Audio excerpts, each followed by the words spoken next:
네, 그러면 이정환의 슬로우 뉴스, 이정환 슬로우 뉴스 대표님 모시겠습니다. 어서 오세요. 안녕하세요. 네, 안녕하십니까. 딥시크 때문에 난리였어요. 난리였죠. 그래서 네. 많은 분들이 이 이야기를 하고 뭐 지난주 금요일에 강정수 네. 박사도 저희 방송에 네. 나와서 딥시크 이야기를 해주셨는데 쫙 네. 간략하게 잘 정리해 주셔서 굉장히 많은 사람들이 또 봐주셨어요. 근데 이 열풍, 네. 대단하다 그랬는데 또 이게 거품이 있다 이런 얘기가 지금 나오고 있네요. 그렇습니다. 저는 이제 거품보다는 사실 그동안에 공포가 좀 지나쳤다라는 정도로 이해를 했고요. 무서운 놈들이다 생각했는데 알고 보니 진짜 무서운 놈들이 맞더라. 아, 여전히 맞더라. 거품이 있지만 여전히 그 거품을 빼고 봐도 여전히 그 혁신은 혁신이고요. 중국 AI 세다. 그렇습니다. 딥시크 패러다임을 봐야 한다고 생각합니다. 이 딥시크뿐만 아니라 이런 딥시크처럼 발상을 무너뜨리는 새로운 혁신이 계속 나타날 것이고 또 다른 딥시크가 앞으로 얼마나 더 쏟아져 나올지 모른다라는 게 중요한 포인트입니다. 아, 그렇군요. 그 네. 처음에는 네. 스푸트니크 얘기가 나왔어요. 그렇죠. 그러니까 옛날에 미국이 네. 이렇게 뭐 우주 개발하겠다고 그래도 연구하고는 있었는데 네네. 소련에서 갑자기 먼저 인공위성을 쏴서 우주로 나가버리고 엄청난 충격에 빠졌죠. 그 따라잡기가 한 20년 가까이 걸렸는데요.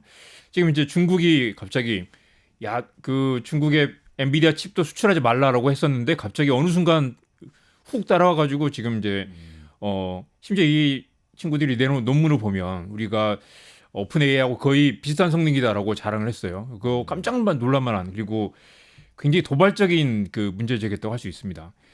그러니까 간단히 말하면 5억 달러 주고 만드는 AI를 500만 달러 주고 만들었다라고 이제 싸게 만들었다는 게 선언을 핵심이죠. 했고 게임의 법칙이 달라졌죠. 그동안은 bigger is better. 그러니까 클수록 좋다. 그리고 우리가 흔히 이제 매그니피센트 세븐이라고 했잖아요. 네네. 거의 빅테크 거인들만 할 수 있는 그 시장. 우리는 이제 뭐 아마존, 구글, 메타, 뭐 이런 그렇죠. 테슬라 이런 기업들. 우리는 구경만 해야 된다라고 생각했는데 갑자기 미안하지만 듣보잡 그 기업이 나타나가지고 우리도 이 정도 한다라는 걸 갑자기 쏟아낸 거죠. 네.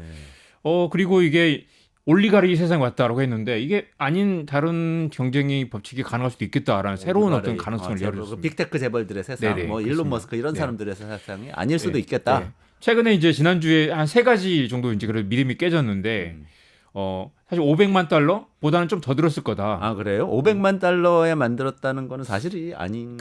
이제 그게 이제 실제 그 모델은 그런데 거긴 인건비도 또 많고요. 이 사람 인건비가 뭐 기본 신입이 지금 한 10억 정도 되는 것 같고. 연봉이요? 예, 연봉이 10억 정도 되는 것 같고. 중국의 스타트업인데 연봉이 그렇습니다. 10억이라고요? 네. 그리고 이제 평균 뭐 좀 경력자들은 20억도 넘는다고 하는데 네. 인건비가 빠졌고 이게 또 이제 AI라는 건 개발할수록 그 단계로 갈수록 이제 낮아지잖아요. 그래서 이제 마지막 V3 모델이 한 500만 달러 정도 들었는데 최근에 나온 건 이제 R1이고요. 그래서 이제 이게 실제로 훨씬 더 들었을 거다. 그래서 인건비라든가 그동안 누적해서 다 감안을 하면 한 100배 이상 더 들지 않았겠느냐. 그러면 이제 다른 그 AI 기업들과 뭐 맞먹는 수준에 들었을 거다라고 이제 최근에 평가절하는 그런 이제 그 관측이 나오고 있고요. 딥시크에서 언론에 발표할 때는 500만 달러 들었다는 걸 발표를 한 거죠. 예. 논문에서 밝힌 논문에도 거죠. 있습니다. 그걸 네. 그렇게 밝힌 그 건데. 모델 자체는 그 정도인데 근데 그 모델 얘기지. 지금까지 왔던 모든 과정의 모델 비용을... 학습 비용, 그 학습 비용이 확실히 적은 건 맞습니다.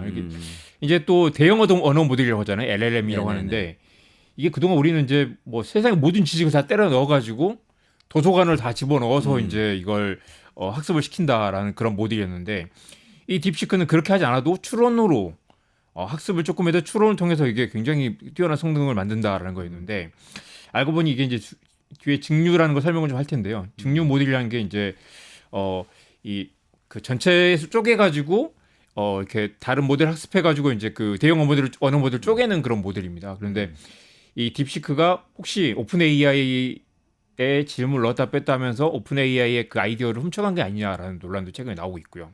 지금 넣었다 뺐다 하면서 아이디어 훔쳐간다는 게 네. 증류라는 게 약간 이런 거 아닌가 싶은데 이 확인을 좀 해주세요. 그러니까 오픈 AI 때 물어보면은 그 챗 GPT에서 답을 해주잖아요. 그렇습니다. 그 문답을 가지고 학습을 시켜서 새로운 인공지능을 만든다 이런 거예요? 맞습니다. 예를 들면 이제 그 우리 이제 지도 학습이라고 하면 가르치면서 학습을 하는 거죠. 사람의 이제 그 지도가 필요한데 예를 들면 그런 거죠. 그래서 강아지 사진 100장하고 고양이 사진 100장을 준 다음에 이건 강아지, 이건 고양이 하면 이제 이 한 200장, 1000장, 10,000장 정도 하면 이제 강아지와 고양이를 이제 구분할 수 있게 되겠죠. 그게 지도 학습이라면 강화 학습은 제가 논문을 보면서 연구를 많이 했습니다. 강화 학습은 어린이가 자전거를 타는 것처럼 방법이 없어요. 넘어지면서 자전거를 타는 방법을 스스로 터득하는 거죠. 자전거를 타는 방법을 말로 잘 알려줄 수는 있지만 결국 본인이 터득해야 되는 거잖아요. 이 강화학습이라는 걸 이용해서 이제 학습을 했다고 하는데 그렇다면 여기는 사람이 지도가 전혀 없었냐라고 하면 여기도 사람이 지도가 있었을 거라는 관측이 최근에 나오고 있는 거죠. 근데 그 지도를 이 사실 오픈 AI는 케냐에 그 계속 교정하는 사람 교열자들이 있거든요. 그래서 이제 혐오 발언이라든가 정말 말도 안 되는 걸 걸러내는 이제 그런 영어 좀 하는 시간당 $1 정도 주는 이제 저급 노동력을 써가지고 그걸 보완을 많이 했는데 이 딥시크는 그런 휴먼 개입 없이 그걸 추론만으로 학습했다라고 하는데 추론이 아니라 아마 그 질문을 오픈 AI 때 넣어가지고 학습하는 걸 사실 보면 좀 약간 훔쳐가는 느낌도 들고. 마지막 단계를 지도학습 대신에 강화학습으로 그냥 그런데 사실상 자동화해서 했다고 했는데 그게 사실은 그거를 챗GPT한테 물어봐서 나온다고 검증해서 보완하지 않았겠느냐라는 그걸 베꼈다고 표현하는. 증류 기법을 이용했다고 하는. 원래 이제 증류라는 게 이 대형 언어 모델이 있으면 그중에 일부를 쪼개가지고 예를 들면 경제 관련 LLM을 만든다거나 아니면 또 뭐가 있을까요? 외교 관련 LLM을 만든다거나 할 때 이제 증류를 조금 떼가지고 쓰는 방법인데 그 기법을 그대로 오픈 AI한테 적용해가지고 썼다라는 의혹이 나오고 있고요. 그럼 그거는 세상의 모든 자료를 다 때려 넣어가지고 엄청나게 많은 학습을 시켜야만 AI가 나오는 건 아니다라고 사실은 딥시크가 발표를 한 셈인데 사실은 많이 때려 넣어야 됩니다. 그게 혁신인데 혁신 중에 일부를 챗GPT가 이미 때려 넣어 놓은 거니까 챗GPT 아이디어를 살짝 훔쳐가지고 쓴 건데 사실은 이제 그게 또 재미있는 게 오픈 AI 자체도 챗GPT도 남의 지식을 많이 훔쳐갔다는 논란이 나오지 않습니까? 뉴욕타임즈하고 좀 소송을 벌이고 있기도 한데 기존에 있던 글을 막 갖다 썼다는 거죠. 오픈 AI가 과연 지금 저작권 이야기를 하는 게 과연 염치 없지 않느냐라는 얘기도 나옵니다. 두 가지 말씀하셨어요. 그리고 이제 세 번째는 이제 엔비디아 칩을 2048개 썼다라고 했는데 그래가지고 폭락했잖아요. 엔비디아. 그리고 이제 이게 엔비디아 칩을 중국에 수출 안 해가지고 싸구려 그리고 이제 수입 가능한 H800이라는 좀 성능이 낮은 칩을 썼다라고 알려져 있는데 실제로 이제 그 다른 인터뷰를 보면 이 딥시크가 이 H100이라는 고성능 칩을 5만 개 정도 가지고 있다는 얘기를 해요. 그게 굉장히 비싼데 그것만 해도 뭐 수억 달러인데 H100 5만 개 갖고 있다고요? 저는 5만 개를 1만 개 갖고 있다는 기사까지 5만 개 확보하고 있다라는 이야기가 있는데 과연 그 확보하고 있고 여기는 안 썼느냐? 진짜 H800으로만 만든 게 맞느냐라는 이제 이건 밝히지 않으니까 알 수 없는데 논문에는 H800으로 2,400개로 만들었다고 하는데 실제로는 더 쓰지 않았겠느냐라는 의혹이 나옵니다. 그건 의혹일 뿐인데 아무튼 이 과정을 통해서 보면 그러면 지금 그렇게까지 싼 가격으로 만든 것도 아니고 대형 언어 모델 챗GPT가 만든 그런 거 없이는 이거 만들 수 없어. 왜냐면 그걸 증류해야 맞습니다. 되니까. 그리고 엔비디아 칩도 많이 썼을 수도 있다. 썼을 수도 있다. 그럼 혁신이 그렇지만 없는 거 아니에요? 아마 이 세 가지 의혹 다 약간의 질투나 아니면 시기 아니면 또 우리 여전히 의혹 차원의 뭐 그런 것들이 있는 것 같고요. 확인된 건 아니고. 그러니까 처음 알려진 것보다 돈을 많이 썼을 거다라는 의혹이 나오고 있는 상황인데 여전히 제가 그래도 무서운 놈들이라고 하는 건 엄청난 혁신인 것 맞습니다. 우리가 저 거대 매그니피선트 7을 뛰어넘을 정도의 인공지능을 2년 만에 후다닥 따라서 만들었고 상당 부분을 또 오픈소스로 지금 공개도 했고 당신들 할 거면 해봐라 우리처럼 해봐라라고 아이디어를 공개한 거잖아요. 그래서 핵심은 여전히 딥시크가 뭐 거품이 아니네 떠나서 빅테크만 가능한 게 아니고 누구라도 따라잡을 수 있다라는 새로운 가능성을 보여줬다라는 게 정말 충격입니다. 충격이고 야 이게 이렇다면 왜 한국은 못했나? 미국 독점이 깨질 수도 있겠다는 그렇습니다. 이야기네요. 그리고 얼마든지 아이디어와 혁신 그다음에 발상을 깨는 새로운 접근이 있으면 할 수 있는데 그렇다면 한국도 못할 게 없다. 한국은 왜 못하고 있나? 한국은 뭐 칩이 없어서 못하나? 사람이 없어서 못하나?라는 이야기가 나오는 거죠. 좀 써보셨어요, 딥시크? 써봤죠. 써봤는데 성능이 어때요?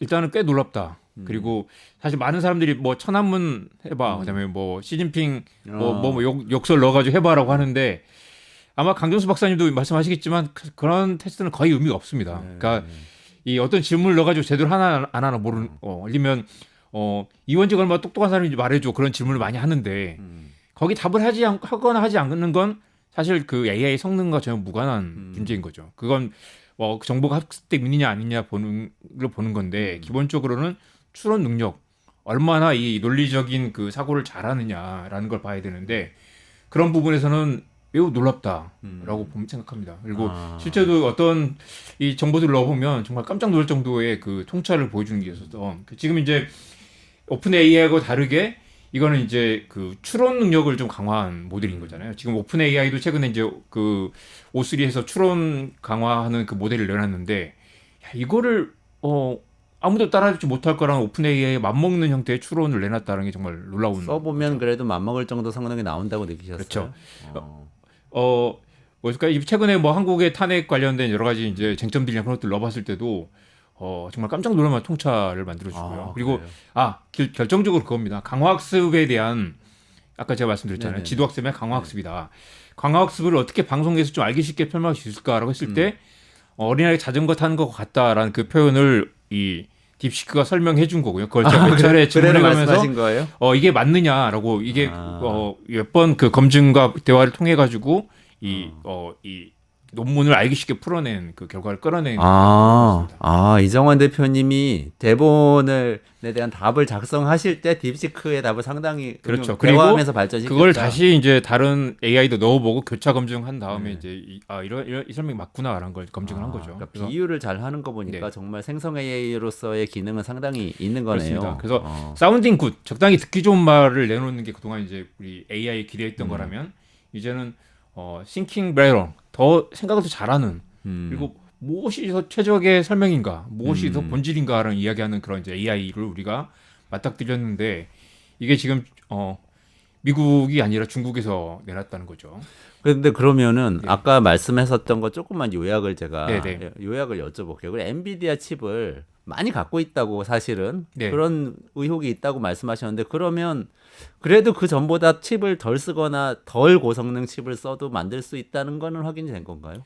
그렇다고 주장을 하고 있고 실제 어느 부분 정도 그 정도 사실인 것 같고요. 그러니까 실제로 이제 이 공개된 논문을 보면 이 그렇게 그 칩의 성능을 최대한 많이 쓰는 게 아니라 칩을 덜 쓰면서도 할 수 있는 그 모델을 소개한 건 맞습니다. 그렇기 때문에 실제 이 사람들이 어떤 칩을 얼마나 썼느냐와 별개로 칩을 덜 쓰고도 할 수 있다라는 걸 이 모델이 입증하고 있는 건 사실입니다. 사실이고 지금 그래서 이제 이 칩을 얼마나 썼느냐 그리고 사실은 이제 엔비디아 주가가 많이 떨어졌다고 하지만 결국 그 칩은 여전히 중요하다. 싼 칩이든 비싼 칩이든 그리고 비싼 칩을 쓰면 더 고성능으로 더 갈 수 있을 거라는 기대가 여전히 있을 거고 지금 이제 엔비디아 오픈 AI만 했던 걸 지금 딥시크라는 다른 모델이 또 나타날 거 아니겠습니까? 한국에서도 비슷한 실험들을 할 거고 계속해서 이게 더 경쟁이 가열될 거기 때문에 엔비디아는 여전히 또 잘 나갈 거다라는 관측도 많이 있습니다. 그렇지만 어쨌든 이전보다는 좀 더 싸게 많은 기업들이 뛰어들어서 상당히 경쟁력 있는 생성 AI 만들 수도 있겠다는 건 확인이 됐다는 칩을 거죠. 때려박아서 만드는 그 모델이 아니라 덜 쓰면서 할 수 있다. 그러면 이제 여전히 좋은 칩을 쓰면 더 좋은 결과가 나올 거라는 기대가 있는 거죠. 그러면은 엔비디아 독점이 조금 와해될 가능성은 장기적으로 있을 수 있다는 생각도 들고 한편으로는 그래도 뭐 수요는 계속 늘어날 거라는 그래도 여전히 의견도 있고 옛날처럼 많이 쓰진 않아도 되지만 여전히 엔비디아의 여전히 딥시크도 엔비디아 칩으로 만든 거니까. 좋습니다. 지난주에 근데 강정수 박사가 나오셔서 또 무슨 말씀하셨냐면 이게 오픈 소스라는 게 굉장한 파괴력이 있는데 왜냐하면 어떤 전 세계 어떤 기업이든지 다운로드 받아서 자기가 응용해서 바꿔서 쓸 수가 있기 때문에 이렇게 되면 빅테크, 오픈 AI나 뭐 하다못해 저 테슬라나 이런 데서 갖고 있는 모델들 자기들만 갖고 있는 폐쇄형 모델인데 이거는 위협받을 수 있다. 그렇습니다. 이렇게 얘기했어요. AI 연구하면서 이제 그런 이야기도 있었는데 AI 연구한 학자들은 우리 SCI 논문이라고 하잖아요. SCI 논문을 쓰지 않는다는 거예요. 왜 그런지 아세요? SCI 논문을 써야지 사실 학계 진정을 받잖아요. 심사하는데 막 1년씩 걸리잖아요. 1년, 2년 걸리기 때문에 보통 이 AI 업계에서는 그렇게 되면 다 이미 죽은 학문이 되기 때문에 그걸 할 시간이 없다. 보통 이번에 그래서 이제 딥시크 논문도 오픈 아카이브라는 데 올라와 있는데 그럼 보통 이제 논문에서 검증하는 뭐 동료 평가나 상호 평가 그다음에 뭐 이렇게 이 전문가들의 검증이나 그런 과정이 전혀 없는 검증되지 않는 논문들이 나오는데 그것만으로도 사실 이제 나오면 수많은 사람이 달라붙어 가지고 검증을 하고 비판을 하면서 이렇게 완결되지 않은 상태에서 계속 그런 그 논의들이 이어지는 게 오픈소스 업계의 또 특성이기도 하잖아요. 그리고 지금 이제 논문이 나오면서 이 소스 코드를 가져다가 실제로 막 설치도 해보고 최근에 보면 이 맥북에다가 맥미니 10대를 가지고 이 딥시크 모델을 복제할 수 있다라는 그런 이제 실험도 나오고 했습니다. 그래서 이제 완벽하게 이 복제는 안 되더라도 핵심적인 기본 원리를 많이 나왔기 때문에 네. 누구나 쉽게 이제 따라할 수 있다. 그리고 이제 이게 그동안 AI가 빠른 속도로 이렇게 발전했던 것도 상당 부분 오픈 소스로 공개돼 있었기 때문인데 그게 말씀하신 대로 이제 이 오픈 소스의 무서움이고 네. 이걸 만약에 쉽게 베껴쓸 수도 있겠죠. 베껴쓸 수도 있겠지만 이걸 또 누가 다시 써보고 다시 또 공개를 하고 공개를 하면 다시 또 이 딥시크가 이걸 받아가지고 다시 또 업데이트하고 우리가 갖고 있는 100명의 인력이 못하는 것들을 다른 사람이 해주면 계속 그걸 아이디어를 서로 훔치고 베끼고 하면서 발전시킬 수 있는 상태라는 거죠. 그런데 오픈 AI는 말만 오픈 AI지 굉장히 폐쇄적으로 운영하고 있지 않습니까? 네. 이제 네. 메타의 라마하고 지금 이제 딥시크가 오픈 소스 AI를 주도하고 있고 결국 이게 오픈을 한다고 하지만 또 지금 이제 오픈 워싱이란 말도 나오죠. 네, 오픈 그러니까 소스인 것처럼 아니라는 얘기도 있던데 네. 그건 어떻게 되는 거예요? 최근에 보니까 이게 이제 핵심 학습 정보를 공개하지 않았다. 그래서 이게 여전히 아까 그래서 오픈 AI를 100개 쓴 거 아니냐라는 논란이 나오는 것도 사람들이 오픈 소스로 하면 그대로 갖다가 내 컴퓨터에 설치할 수 있을 정도가 돼야 되는데 아직 그 정도는 아니다. 학습 데이터를 공개하지 네네. 않았다. 네. 파라메터는 공개를 한 상당 건가요? 부분 공개돼 있지만 이게 그대로 복제할 수 있는 수준 아니다. 그래서 이제 이 정도면 이 오픈 소스 이니셔티브의 정의에 맞지 않는다라는 지적이 오픈 나오는데 소스 이니셔티브는 소프트웨어 맞습니다. 관련된 규약인 네, 그래서 거죠. 이제 오픈 소스 이 정도가 돼야지 오픈 소스다라고 하는데 그러니까 이게 뭐 거기까지는 못 가 있다. 근데 리눅스처럼, 지금까지 그만큼 네. 하는 데들이 있어요. 그 AI 업계에서. 그러니까 메타의 라마도 그 메타에서 만든 라마라는 이제 AI도 오픈 소스라고 하지만 거기도 이 정도 수준밖에 공개되지 않습니다. 비슷한 수준인가요? 라마 정도 수준은 공개했는데 완벽하게 공개하지 않았다. 그리고 아. 이제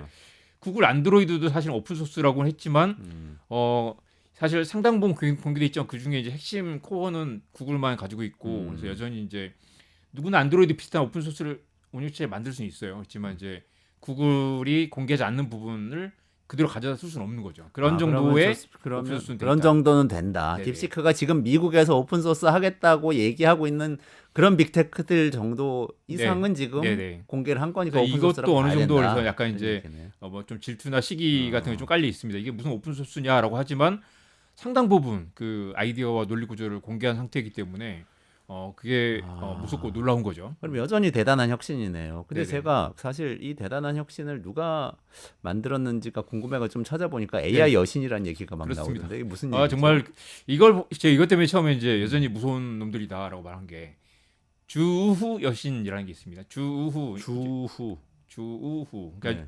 무슨 한글 뜻이죠? 우리 한자어로 이제 95후인데 그러니까 95년생 이후 95년생 이후 그러니까 우리 같은 경우는 95학번 아니고요. 네 맞습니다. 95년생. 그래서 이제 이 95년생 후 AI 여신이라고 하는데 95년생 30살이잖아요. 네네 30살입니다. 이 러프리라는 30살 이하 네네 20대란 얘기네요. 러프리라는 개발자인데 딱 올해 러프리. 30이네요. 그래서 이제 이 러프리는 한자로 라봉리라는 개발자인데 이 친구가 이제 베이징 사범대 전자학과를 나와서 파이썬을 또 독학을 했습니다. 그리고 라복리 한자네요. 라봉리, 러프리. 복이 철철 넘치네. 네네. 그리고 이 사실 파이썬을 독학을 했고 베이징대에서 인턴을 하고 그러니까 해외파가 아닌 거죠. 그리고 파이썬 독학했다고요? 네네. 굉장히 똑똑한 파이썬 분인가 사실 많이 보네. 독학도 많이 하기도 하고 제가 그 대학원 이제 카이스트 대학원 갔더니 그때 벌써 뭐 2019년이었는데 사실 무조건 파이썬을 배워라. 지금 파이썬 안 배우면 안 된다. 그리고 뭐 모든 뭐 이제 이 개발 언어가 다 파이썬으로 바뀌기도 했고 사실 파이썬만 해도 사실은 이제 프로그램을 잘 몰라도 개발 언어는 잘 몰라도 적당히 가져다가 따붙이게 가지고 뭐 고쳐가면서 쓸 수 있는 몇 줄만으로 만들 수 있는 그런 이제 그냥 쉬운 언어잖아요. 그래서 이제 요즘 아니, 정말 뭐 이정환 대표님 쉽다고 하시는데 굉장히 어렵습니다. 숟가락만 들 힘이 있어도 파이썬부터 가르쳐라라는 얘기 많이 나옵니다. 이제 이 국내파 그다음에 이제 석사를 졸업하고 알리바바에서 알리바바 아니라는 거죠. 알리바바에서 일을 했고 2022년에 벌써 3년밖에 안 됐죠. 그래서 이제 하이플라이어라고 이제 이 모 회사에 취업을 해서 2023년부터 2년 만에 이제 이 딥시크의 기본 모델을 만든 거죠. 하이플라이어가 딥시크의 모회사인 네. 거죠. 그 하이플라이어 잠깐 설명하면 이제 AI에 투자하는 이제 그 펀드였는데 랑원평 이야기까지 해볼까요? 네네네. 랑원펑이라 일단 그 AI 여신 이 네네. 러프리 씨, 네, 러프리 씨 맞습니다. 이야기 끝난 건가요? 맞습니다. 일단 러프리가 딥시크가 2023년에 이 들어왔고 혁신을 만들었다는 게 MOE라고 해서 이제 그 증류 모델과 MOE는 이제 믹스처 오브 엑스퍼트인데, 그러니까 이제 전문가를 혼합한다. 그러니까 이제 이걸 이 파라미터를 이 전체 이 거대한 대형 언어 모델 한꺼번에 굴리는 게 아니라 그 중에 일부만 선별해서 굴릴 수 있도록. 그래서 이제 메모리 사용이 훨씬 낮춘 그 모델이 MOE라는 건데 이게 이제 그래서 딥시크의 핵심 아이디어라고 하고 이것 때문에 이제 그렇게 칩을 많이 쓰지 않아도 된다. 그 엔비디아 칩을 좀 이렇게 낮은 사용으로 써도 충분히 오픈 AI 못지 않는 성능을 낸다라는 게 이걸 만드는 사람이 이 러프리였습니다. 아, 그래요? 근데 MOE는 믹처 오브 엑스퍼트는 구글에서도 뭐 쓴다고 하고 네네. 이렇게 많이 얘기하는데 이 기법을 이제 여기 적용을 한 거죠. 아, 러프리가 가져다가 네네. 이걸 쓰게 만들었다. 네네. 여기에 맞게 개발했다는 뜻이겠네요.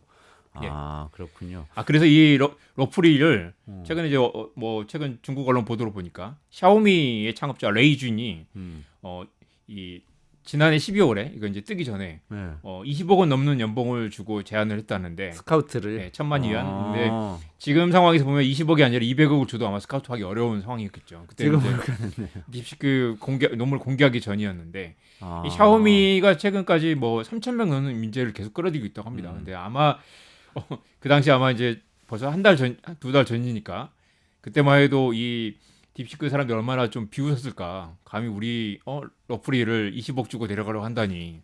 안 갔다는 거죠. 안 갔죠, 그러니까? 안 갔죠. 네. 아, 그러니까 자기들이 이미 그러면 그 가치를 알고 있었을까? 본인들이 하고 있는 일이 이렇게 더 크게 부르지 않았겠습니까? 이제 러프리가 지금 창업한다면 훨씬 더 큰 자금을 끌어모을 수 있을 거다라는 말도 나오고 지금 이제 뭐 글로벌리하게 엄청나게 지금 이제 주목받는 그렇죠. 성장 기업이 됐죠. 그렇게 됐네요. 그러면 지금 받고 있는 연봉은 최소한 20억 원 넘는다는 얘기인가요? 훨씬 넘겠죠. 신입도 지금 10억이 넘는다고 하니까요. 신입도 10억이 넘는다. 네. 이분 30살인데 20억 연봉이 넘는다. 지금 약간 이제 이 개발팀이 130명밖에 안 된다고 하는데 최소 10억 이상이라고 하면 10억, 20억 이상으로 하면 그 사람들 연봉만 해도 수백억 정도 되는 거죠. 네, 그러네요. 1,000억 되는 거 아니에요? 그렇죠. 그리고 100명 넘는데 벌써 이제 10억이니까. 2년, 3년 개발했다고 하면 그것만 해도 뭐 몇천억인데 그렇기 때문에 실제 이제 아까 560억 이 개발 비용이라 하는 건 말 그대로 학습 비용 정도인데 학습 비용만으로도 굉장히 낮은 건 사실입니다. 사람에 대한 투자는 빼고 비용을 계산했구나. 네네. 아, 그러네요. 그러면 아까 이야기를 좀 돌아가서 여쭤볼게요. 아까 하이플라이어라는 모 회사에서 이 딥시크를 설립했다고 했는데 그 딥시크로 이 하이플라이어로 이 그렇습니다. 러시도 들어갔다가 딥시크로 갔던 그렇죠. 하이플라이어에서 이제 원래 이제 그 하이플라이어는 이제 원래 퀀트 투자 이제 그 이 데이터 기반한 이제 그 주식 투자 그리고 AI 쪽에 투자하는 그런 이제 투자 전문 회사였고 거기서 이제 이 직접 AI를 개발하는 사업을 이제 분리를 한 거죠. 이제 그래서 이게 하이플라이어 환팡양화라는 회사인데 이게 한때 80억 달러 한 11조 원 정도까지 자산을 관리를 했다고 합니다. 그리고 이제 이 꽤 많은 돈을 벌었고요. 그 투자를 통해서 2021년에 10억 위안을 투자해서 이제 그 A100이라는 걸 만들어서 이제 딥러닝 플랫폼을 만들었고요. A100이 엔비디아 칩이죠. 그것도. 네, 그것도 엔비디아 칩입니다. 그래서 이제 A100은 A100보다는 낮은 단계. 그래서 이제 그 이 친구들이 놀라운 게 이 인공지능 격차가 굉장히 크다고 했는데 이걸 이제 그 똑같이 그런 이제 뭐 군비 경쟁 어떤 칩 경쟁으로 따라잡는 게 아니라 어떻게 다르게 접근을 해볼 수 있을까 발상의 전환을 통해서 따라잡는 거죠. 그래서 이걸 통해서 사실은 이제 굉장히 그 중국 국뽕인 거죠. 우리가 이걸 완전 다른 방식으로 이겨보자라는 그리고 이 그런 얘기 나왔죠. 엔비디아 칩 수입이 안 되기 때문에 그런 제약 조건이 엔비디아 칩을 엔비디아 칩이 없어서 우리는 개발 못해가 아니라 엔비디아 칩 없지만 다른 방식으로 접근해보자라는 새로운 접근을 만든 거죠. 그러니까 량원펑이라는 이분이 사실은 하이플라이어도 창업을 했고 투자자였습니다. 하이플라이어를 또 엄청나게 키우기도 하고 그 과정에서 엔비디아 칩을 사가지고 막 투자 모델을 개발한 모양이군요. 네네. 투자 모델 그러니까 AI 기반 투자를 했고 AI 기업에 또 투자를 하기도 했고 직접 AI 기업을 만드는 단계까지 나간 거죠. 그러니까 투자를 잘 하려고 AI 모델 막 개발을 하려다 보니까 칩이 더 필요해서 막 이렇게 칩을 그렇습니다. 사가지고 하다가 보니까 그냥 우리 생성 AI도 해야 되겠네 이렇게 된 거예요. 양원펑도 이제 유학파가 아니고 자우장대 컴퓨터공학과 출신인데 이 저장대도 사실 우리가 뭐 잘 모른다고 하지만 거의 그 10대 세계 10대 공과대학 안에 들더라고요. 그리고 중국이 사실 이제 놀라운 게 공과대가 엄청나게 많이 그 칭화대가 세계 1위라고 하잖아요. 그 MIT를 넘어섰다는 얘기도 나오는데 칭화대뿐만 아니라 중국의 그 이 공과대학들이 AI 투자에 엄청 많은 AI에 투자를 많이 하고 있고요. 그리고 이 재밌게도 조선일보가 네. 이 양원평의 고향 동네를 직접 갔다 왔어요. 아 그래요? 이제 이게 보니까 세계 취재 열심히 한다. 어디에도 이걸 그 다루지 않았어요. 근데 고향 한국에 동네가 어디죠? 이제 그 항조 이 양원평 생가를 다녀왔는데 이 그러니까 재미있는 게 세계에서도 다들 이제 그 관심을 많이 갖고 있지만 한국에 이제 그 조선일보 특파원이 직접 고향까지 가가지고 1인당 월 소득이 20만 원도 안 되는 가난한 마을이었다고 합니다. 그 시골 동네인데. 아, 그래요? 근데 이제 어른들이 공부가 무슨 소용이냐라고 말하고 하는 그런 동네였는데 여기서 이제 뭘까요? 그 이 정말 낙후된 그런 동네. 그리고 양원평의 생가는 무슨 음료수를 판매하는 그러니까 이제 집에서 만든 뭐 이렇게 음료를 판매하는 그런 집이었는데 한 병에 1,000원짜리 음료수를 팔아서 생계를 유지하는 굉장히 가난한 집에서 살았던 친구인 거죠. 근데 이제 이 양원평은 이제 과기 위국, 과학을 과학으로 국가를 뭐 키운다 그런 이제 신념을 갖고 개개인이 탁월해진 나라를 만들어야 된다 그런 인터뷰를 한 것도 있습니다. 아 그래요. 그리고 재미있는 게 이제 이 양원평이 이제 최근에 포춘이나 여러 군데서 인터뷰가 나왔었는데 포춘 보도가 재밌었습니다. 이 마크 저커버그나 샘 알트만 같은 이제 굉장히 권위적인 뭐 앨런 머스크 같은 그런 권위적인 CEO들과 다르다. 이 친구가 또 이제 젠지 세대, 굉장히 젊은 친구들, 그다음에 독서광들을 또 Z 세대, 예. 20대. 네네. 그리고 아까 봤던 것처럼 그 95 이후 세대를 뽑았고요. 그리고 95년 이후 세대를. 네, 95년 이후 세대를 뽑았고 이원재 교수님이 며칠 전에 칼럼에 쓰셨던 것처럼 경력 2년 미만의 친구들을 또 채용을 했다는 거예요. 그래서 이제 준비된 경험을 갖는 사람을 찾는 건 단기적인 목표를 찾기 위해서 필요하지만 장기적인 관점에서 보면 경험 중요하지 않다. 기본적인 기술, 창의성, 열정이 훨씬 더 중요하다라고 최근 중국 인터뷰에서 이렇게 이야기를 했고요. 이게 사실은 보면 이 딥시크가 갖는 혁신이었을 수도 있을 것 같습니다.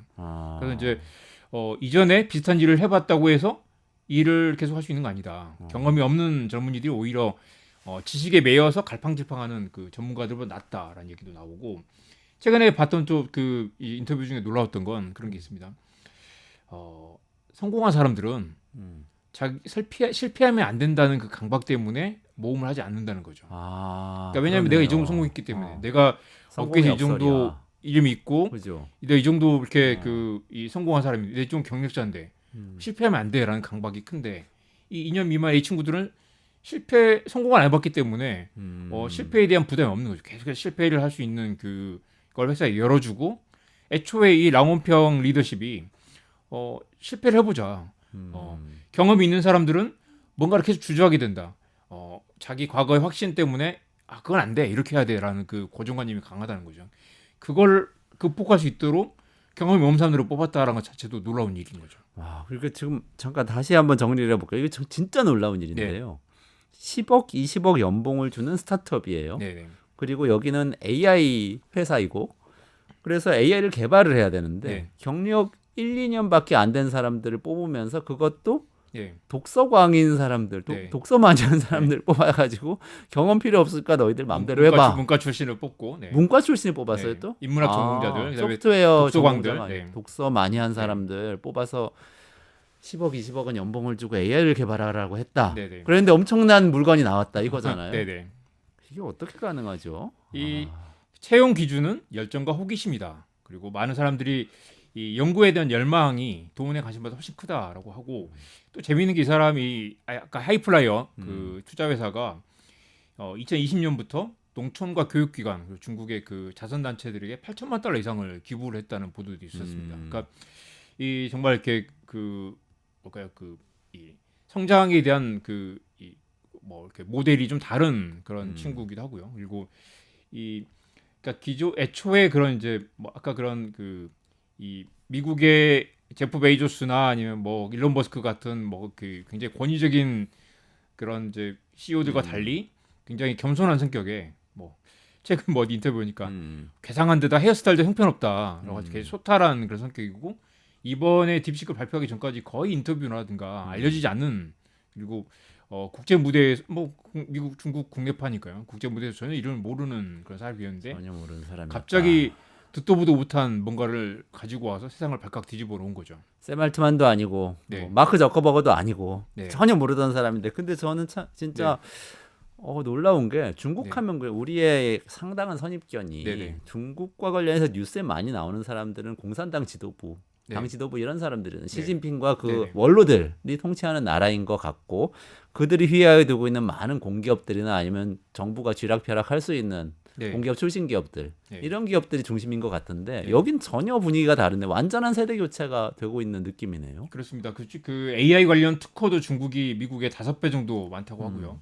그리고 사모펀드 AI 관련 사모펀드 규모도 거의 126조 원 규모네요. 856억 달러 정도. 그러니까 이게 이 미국도 여전히 투자를 많이 하고 있긴 하지만 중국도 굉장히 빠른 속도로 따라잡고 있다. 그리고 엘리트 AI 연구자들도 이 중국이 거의 미국과 맞먹는 수준으로 굉장히 많이 늘었고요. 그리고 이 계속해서 그 최고의 이 공과대학에서 공부 잘하는 친구들이 AI로 계속 쏟아져 들어오고 있다고 합니다.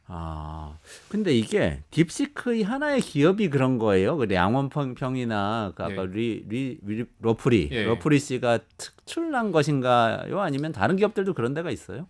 중국이 사실은 아까 방금 말씀드린 것처럼 엄청난 규모로 투자를 하고 있는 건 사실이고 지금 이제 우리가 아까 매그니피선트처럼 미국이 그동안 이제 기술 기업에 대한 탄탄한 기반을 갖추고 있기 때문에 선도적으로 치고 나갔는데 제가 처음에 말씀드렸던 것처럼 수많은 딥시크가 나타날 수 있다고 말씀드렸죠. 이게 여기서 끝나지 않을 수도 있다. 최근에 이제 광저우 3인방이라는 사람들이 랑원펑과 함께 거론이 되고 있는데 광동 3인방. 첫 번째 문샷 AI라는 이제 AI를 만든 기업이 있는데요. 거기 창업자 량찌린이 32살입니다. 그리고 이제 AI 과학자 MIT 나온 이분은 이제 허카이밍이라는 사람이 이제 AI 쪽에 탁월한 이론과 이제 전문 지식을 갖고 있는 사람인데 이분도 이제 41살이고요. 문샷 AI는 이 장문 답변, 긴 답변들을 내놓는 거의 백과사전 수준에 쫙 풀어놓는 그런 이제 AI를 만들었는데 이 기업 가치가 이미 33억 달러, 4조 원이 넘는다고 하고요. 월간 이용자 수가 이미 3,600만 명. 그러니까 우리가 잘 모르지만 중국어로 쓰는 중국어 AI 시장도 이미 어마어마하게 성장하고 있다는 거죠. 그게 킴인가요? 네? 문샷 AI에서 하는 게 킴이. 맞아요. 킴이라는 이름을 저희가 들어봤는데. 허카이밍이라는 이제 아까 이제 학자는 메타에서 일하는데 이 사람이 중국인이고 이 컴퓨터 비전 알고리즘에서 이제 이미지 인식 기술을 또 세계 최고 전문가라고 합니다. 이런 사람들이 이미 중국인 전문가들이 계속 쏟아져 나오고 있는 그런 상황이고요. 다 국내파들이 많고 그리고 이 사람들이 이제 앞으로 어떤 것들을 이제 만들어낼지 모르는 그런 무시무시한 그런 일이 벌어지고 있는데 딥시크가 하나의 어떤 이제 가능성을 보여주는 상황이라 할 수 있겠습니다. 아니 사실 아까 러프리 같은 사람 지금 시장에 나와서 창업하겠다고 그러면은 몇 조 원 펀딩 받을 수 있을 것 같은데요. 그래서 나스닥 가고 이럴 수 있을 것 같은데 2년 만에 만들었으니까 앞으로 2년 뒤에 뭘 더 만들지도 모르는 상황. 그런 사람들 많이 깔려 있을 거 아닙니까? 지금 요 3인방은 또 30대, 40대 남성들이지만 또 20대 여성들도 엄청나게 성장을 하고 있는 것도 중국 무섭네요. 그리고 문과 출신의 독서광들을 데리고 뭔가를 해볼 수 있다는 그런 가능성을 보면 한국도 못하지 않을 텐데라는 생각이 들죠. 그런데 이 대표님 미디어 스타트업 취재도 많이 하셨을 것 같은데 뭐 테크 기업들을 잘 아실 것 같은데 우리나라는 어때요? 이런 기반이 있나요?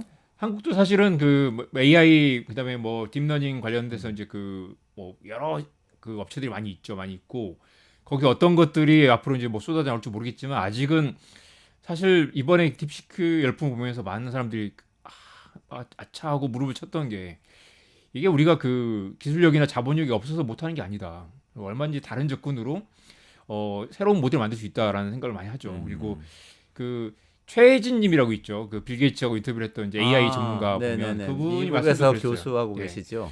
우리가 AI를 만드는데 세상의 모든 지식을 다 때려넣어서 이렇게 AI를 만드는 게 과연 맞는 방식인가 생각이 든다. 어린아이는 그렇게 배우지 않기 때문이다라는 얘기를 했어요. 그런데 이번에 딥시크를 보면 아까 처음에 말씀드렸던 것처럼 자전거를 배우는 것처럼 완전히 학습 방식을 다르게 하니까 훨씬 더 빠르게 학습을 하더란 말이죠. 우리가 그래서 과연 이렇게 수천만 원씩 하는 칩을 수만 개씩 수십만 개씩 해야 이걸 만들 수 있는 게 아닐 수 있다. 그리고 이것 때문에 엄청난 형태의 그 데이터 센터 그리고 엄청난 그 전기 발전소가 필요하다고 생각했는데 완전히 모든 걸 다 지금 뒤흔들어 놓는 그런 상황이고요. 오늘 마침 샘 올트만 오픈 AI CEO가 한국에 와서 네. 지금 오전에 지금 카카오와 그 기자간담회도 하고 오후에 또 이재용 회장이나 그 최태원 회장도 만난다고 합니다. 이제 어떤 새로운 협업을 할지 모르는데 사실 이제 우리가 이제 오픈 AI나 빅테크 의존도를 좀 낮춰야 된다. 우리도 얼마든지 새로운 모델을 만들 수 있다라는 그런 좀 자신감을 가질 필요 있지 않는가. 그래서 이제 이 딥시크를 보면 어차피 핵심 기술은 공개하지 않지만 기본 아이디어들은 많이 공개되고 있고 그 공개된 아이디어들을 따라잡으면서 또 새로운 아이디어를 얹으면 그걸 뛰어넘을 수 있는 거의 몇 개 위해서 새로운 아이디어를 만들 수 있는 그런 시대가 됐다. 그럴 가능성이 있다. 네. 어쨌든 뭐 우리 기회가 생긴 것 같아서 좋긴 한데 네.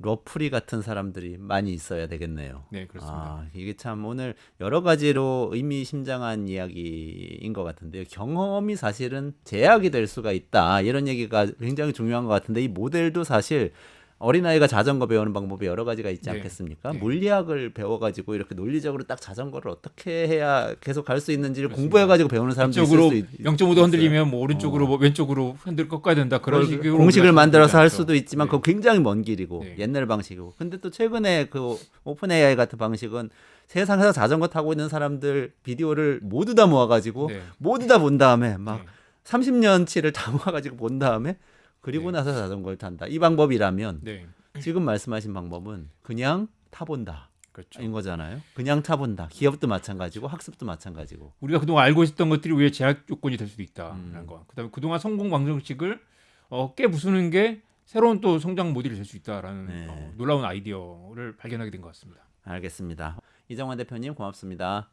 고맙습니다. 유튜브 구독하고 실시간 채팅과 댓글을 남기시면 매일매일 7,000TTCO를 드립니다. 참여 방법은 통통물 어플을 다운로드하고 회원가입과 로그인을 해주세요. 마이페이지에서 나의 회원 고유 번호를 복사해주세요. 유튜브 구독 후 실시간 채팅이나 댓글창에 고유 번호를 한 번만 입력하면 준비 끝! 지금 유튜브 채팅과 댓글 쓰기 참여하고 7,000TTCO 받아가세요.